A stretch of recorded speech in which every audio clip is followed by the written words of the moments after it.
Good afternoon, and as you heard today, I'm going to talk to you about the future of classical music. And the question I'm going to begin by posing is, what does that future actually look like?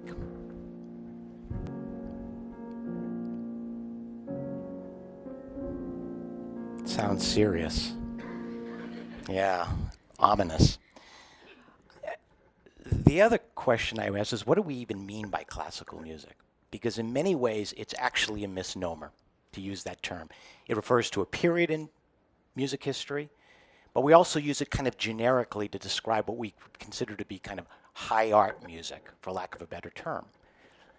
But in reality, it really is actually a convention of the 20th century. We're already in the 21st century, but it's a convention of the 20th century because before that, in fact, classical music was really synonymous with popular music and vice versa. It was the popular music. I mean, when you think about Liszt and Paganini in the 19th century, these were the rock stars of the 19th century.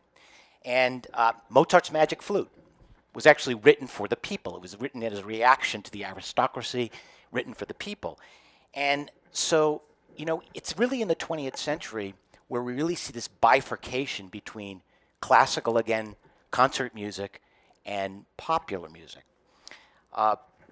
Interestingly enough, in the first half of the 20th century, there is actually much more fusion and relationship. At least we see classical music reflected in popular culture. So I'm going to test your knowledge of popular, entertainment history here for a second. If you look at the early days of television, Leonard Bernstein's Young People's Concert. So there was classical music being presented to a mass audience. How many folks have ever heard of the Bell Telephone Hour? I see you're way too. Oh, a couple of you have. Yeah, that's good. That's good. Most of you are way too young. Actually, I'm too young, believe it or not. But it was a radio program first, and then it became a television program. But it featured some of the most well-known artists, pianists, violinists, singers of the early part of the 20th century. It was a real stopping point for them, actually. The Ed Sullivan Show. You've all heard of the Ed Sullivan Show, right? Of course, yes. Okay. Usually we associate it with the Beatles and the Rolling Stones and the Doors and some of the most iconic rock groups of the 20th century. But also, not 2 or 3 weeks went by where in the Ed Sullivan Show there was not a famous opera singer of the day performing. Movies in the early part of the 20th century. The movie Carnegie Hall from 1947. It's a little cheesy, but it's actually it has cameos of all these wonderful performers from that time in the 20th century, classical performers. Of course, everybody has seen Fantasia, and you see Mickey Mouse stepping up and shaking hands with the Philadelphia music director, very famous conductor Leopold Stokowski.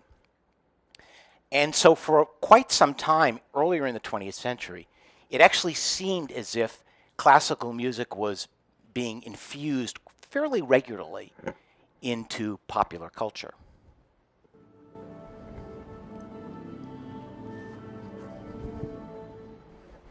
Greetings, music lovers. First, we will hear a waltz written by Johann Strauss. So a lot of people actually heard classical music for the first time in Looney Tunes. What's Opera Doc? The Rabbit of Seville, the Corny Concerto. I mean, a lot of people first got exposed to classical music through these classic cartoons. So I would then ask the question, what happened really as we got into the second half and now the 21st century? Was it the decline of music education in the schools? Because that certainly has been, there's become a vacuum there in many ways over the last 30 years. Lifestyle changes. Certainly we see, working families, two parents working, the conflagration of new kinds of technical medium and media, the alienation, if you go back to the middle of the 20th century, the alienation of contemporary composers from contemporary audiences and a divide there. And you really can imagine that all of these things contributed to the decline in attendance at classical music events. Over a 10-year period from 2002 to 2012, what you've seen is about a 25% decline. So somebody in my business and who cares about this art form, that is actually pretty alarming and something to take note of. And, so what happens is what it is really, I think, pointed out is that the 21st century artist, classical artist, the person who's going to be involved in this kind of music, needs to not just be a great and wonderful player and performer, but also has to be a creative entrepreneur, somebody who can find and develop audiences, communicate, and relate to audiences. You have to be an entertainer. Think back to the 19th century. I actually started to think about this issue about 30 years ago. I co-founded with some colleagues when I was a doctoral student at Stony Brook an ensemble which we called Aequalis. And Aequalis was dedicated to the performance of the music of contemporary living composers, which is not an easy sell, I can tell you. And so from the very beginning of being involved in that, we were thinking all the time about how to present this and how to present ourselves. This particular picture from the disc that we did for New World Records was this picture that was taken off the coast of Maine. It's a real picture. It was replicated hundreds of times as a publicity photo. It became kind of a trademark for the group. But the point is that what we were trying to do was take contemporary music and play it at the highest level and have audiences love it as much as we did.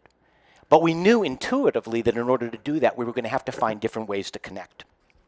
And when I actually started to work with orchestras about 18 years ago, it was already clear at that time that orchestras needed to do things differently than they historically had been doing them. So it was no longer enough to get up and play a classical concert, bow, and leave the stage.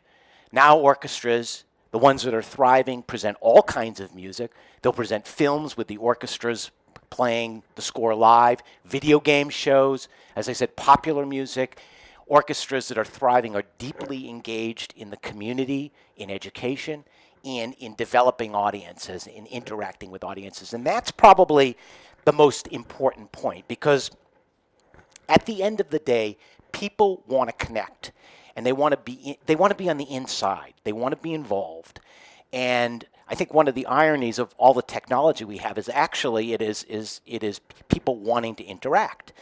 And if you think about the fact also that just 20 years ago, there were a number of activities that were really relegated to a small group of people that now are open to everybody. So, for example, anybody today can publish a book. Anybody today can be on television, YouTube. Anybody can be a writer, start a blog. Anybody actually can be a celebrity. How many followers do you have on Twitter?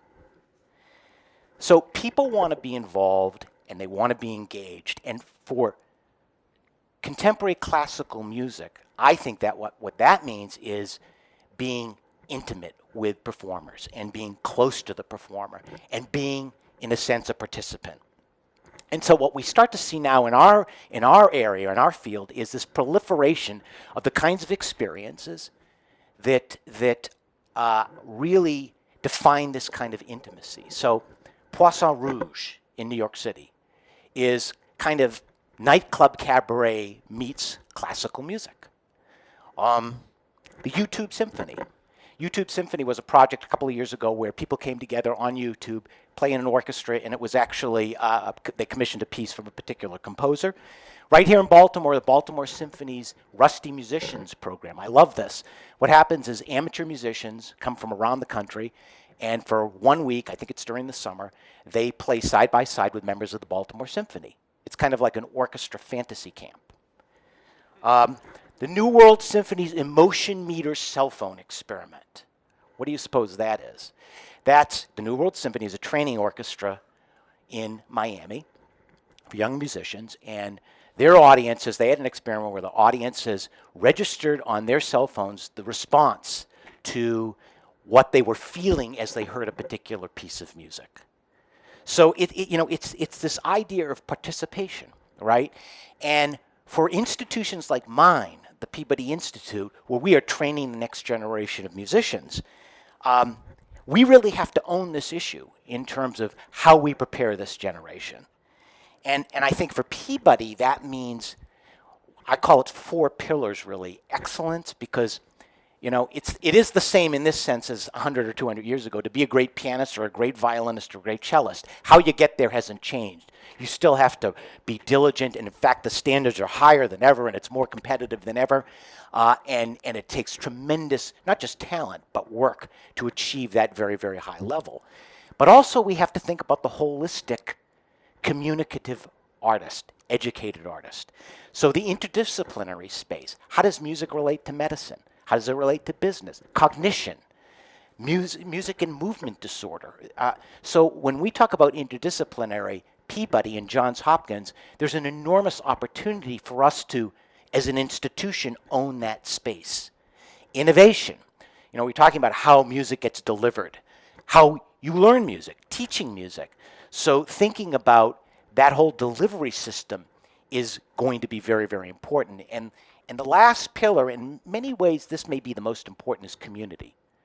Because an institution like Peabody needs to be in the community, and we need to have the community in our students. Because again, going back to that idea about we can't just create wonderful players. We have to create community artists. I find it somewhat ironic, because we're talking about how challenging it is for classical music, that in reality,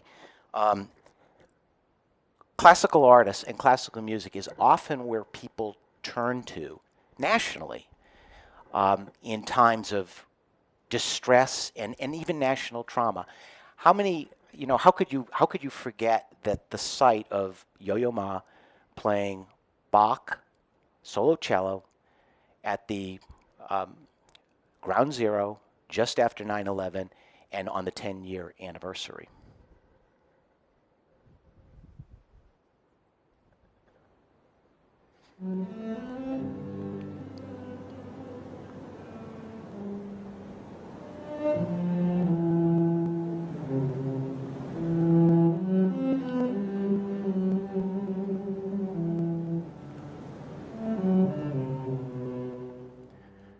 Now, if we could, as artists, just make that connection in day-to-day life, think about that.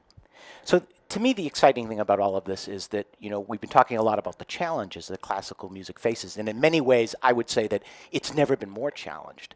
But I would also say that the opportunities to communicate through and connect with classical music, there have never been more opportunities to do that. And I'm actually very bullish about the future of classical music. I think back, you know, we have 300, 400 years of music history. And I think the giant figures that have populated that history, Bach, Mozart, Beethoven, the list is long, Stravinsky in the 20th century. The reality is that I believe they will be very much part of our culture 100 and 200 years from now. And one final thought, speaking of longevity, and I ask you to ponder this. The Peabody Institute is 158 years old, and it's in fact the oldest conservatory in the United States today.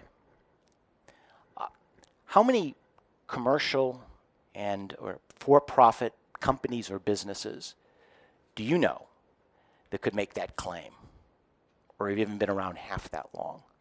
It's really something to ponder. Thank you very much, and have a great day.